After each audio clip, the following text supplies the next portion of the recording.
سوچو، اگر تم قبرستان میں جا کر مردے کے کفن چرا لو تو کیا ہوگا؟ کیا وہ مردہ خاموش لیٹا رہے گا یا پھر اپنی قبر سے اٹھ کر تمہارا حساب لے گا؟ آج میں تمہیں دکھاؤں گی اس کفن چور کی کہانی جس نے مردوں کو للکارا، اور پھر وہ لعنت اس پر ٹوٹ پڑی جس کا تصور کوئی بھی نہیں کر سکتا تھا۔ یہ سب جاننے کے لیے اس کہانی کو اینڈ تک ضرور دیکھیے گا۔ پنجاب کے ایک کونے میں ایک پرانا سا گاؤں بسا ہوا تھا۔ اس گاؤں کا نام تھا چک دین پور۔ یہ گاؤں اپنی سادگی، کھیتوں کی سبز زراعتی فصلوں اور پرانی روایات کے لیے مشہور تھا، لیکن اس کی شہرت ایک دوسرا پہلو بھی تھا۔ گاؤں کے کنارے پر ایک قبرستان تھا جو سب کے لیے خوف اور ڈر کی علامت بن چکا تھا۔ قبرستان کوئی عام جگہ نہ تھی، وہاں کے درخت اتنے گھنے تھے کہ دن کے وقت بھی سورج کی روشنی پوری طرح زمین پر نہیں پڑتی تھی۔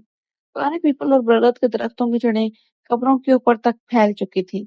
ان کی شاخیں ایک دوسرے میں الجھ کر یوں لگتی جیسے بڑے بڑے ہاتھ آسمانوں کی طرف پھیلے ہوئے ہوں۔ بزرگ اکثر کہا کرتے یہ قبرستان عام نہیں ہے۔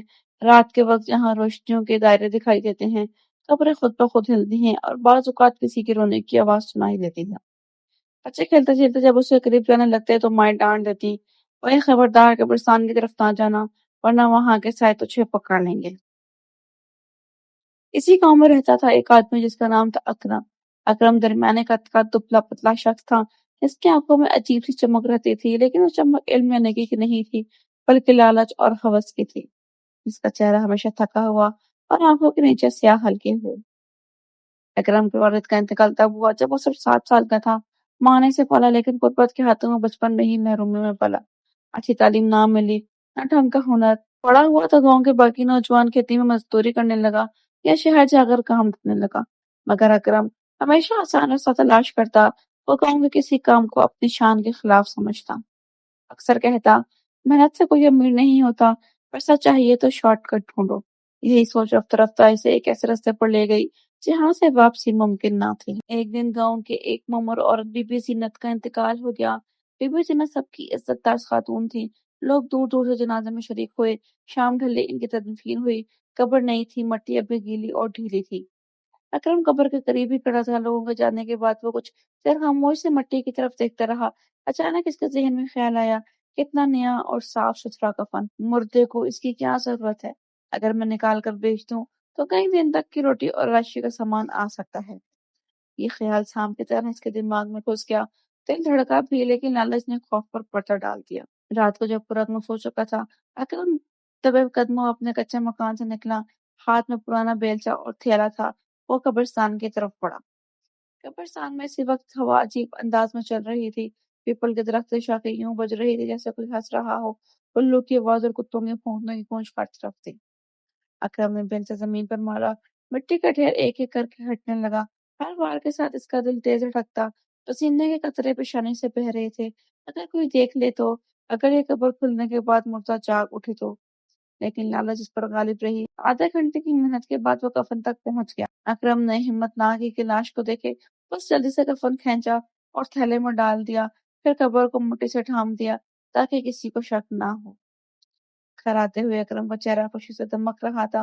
ہو گیا یہ کام تو اتنا مشکل بھی نہیں، مردہ کیا کرے گا؟ اگلے دن ابزار گیا، پرانی اشیاء خریدنے والے ایک دکاندار کے پاس گیا اور کفن بیچ دیا۔ دکاندار نے زیادہ سوال کیے بغیر خرید لیا۔ اکرم کو پہلی بار اتنے پیسے ملے کہ اس نے خوب کھانا کھایا، گڑ کا حقہ پیا اور خود کو کامیاب سمجھنے لگا۔ رات کو اکرم پرسکون نیند میں سو رہا تھا کہ اچانک اس نے خواب میں بی بی زینت کو دیکھا۔ وہ قبر سے نکل کر اس کے کمرے میں داخل ہو رہی تھی۔ اس کی آنکھوں کے ڈھیلے باہر جھانک رہے تھے، بال مٹی سے اٹے ہوئے اور جسم سفید کفن کے بغیر ننگا تھا۔ وہ اکرم کے بستر کے قریب آ کر کھڑی ہو گئی۔ ان کے ہونٹوں سے خشکی اور بھاری آواز نکلی، "میرا کفن واپس دے ورنہ تجھے چین سے نہ جینے دوں گی۔" اکرم چیخ کر اٹھ بیٹھا۔ کمرہ خالی تھا لیکن اس کے کانوں میں وہی آواز گونج رہی تھی۔ اگلے دن گاؤں میں ہلچل مچ گئی۔ مسجد میں اعلان ہوا، بی بی زینت کی قبر کھلی پائی گئی۔ کوئی اللہ کا خوف کرے، یہ مردوں کی بے حرمتی ہے۔ لوگ پریشان اور غصے میں تھے، مگر کسی کو اندازہ نہ تھا کہ یہ سب اکرم کا کام ہے۔ اکرم خاموش رہا، لیکن دل میں خوف بیٹھ گیا۔ کچھ دن بعد اکرم بازار میں ایک اجنبی سے ملا۔ وہ لمبا قد، دبلا پتلا، زرد چہرہ اور آنکھوں میں عجیب سی سرخی لیے کھڑا تھا۔ اس نے اکرم سے آہستہ آواز میں کہا، "اگر تجھے ایسے کفن اور ملے تو ہمیں دے دینا، ہم تجھے دگنے دام دیں گے۔"